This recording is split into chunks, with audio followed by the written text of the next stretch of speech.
Okay, so let's get into it. This is the story of Honduras and El Salvador, two nations where football fandom led to actual war. A football game starting a war? I know, it sounds crazy, right? But back in 1969, that's pretty much what happened. But here's the thing, it wasn't really about the game. The core problem was way simpler. Honduras had the land, El Salvador had the people. So what happened? Well, hundreds of thousands of Salvadoran farmers moved to Honduras just looking for land and work. At the same time, things in Honduras were, messy. They had a new military leader who was under a ton of pressure. So what did he do? He used a classic political trick, blame the immigrants for all the country's problems. And just like that, Salvadoran immigrants were getting attacked and kicked out, creating this massive refugee crisis.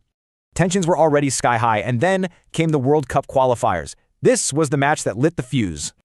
So the stage is set. It all boiled down to 3 incredibly intense matches between these two rivals. After Game 1, a young fan's tragic death was completely weaponized by the Salvadoran government to stir up anger. It got so bad, the Honduran coach literally told his team they were lucky to lose just to get out of there alive.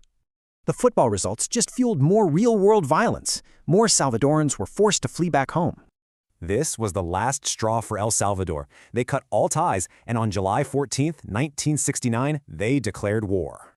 You've got the Organization of American States, the OAS, jumping in, basically begging El Salvador to stop. But El Salvador's response? Yeah. Let's just say it wasn't very diplomatic. They were not backing down at all.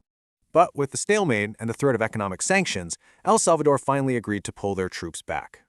It was called the 100-Hour War, but the cost was huge. We're talking around 3,000 casualties. And the aftermath was just grim. Both economies were wrecked, and the refugee crisis fueled conflicts for years to come. So, who actually won? Well, no one. El Salvador made it to the World Cup, sure, but both countries were left in ruins.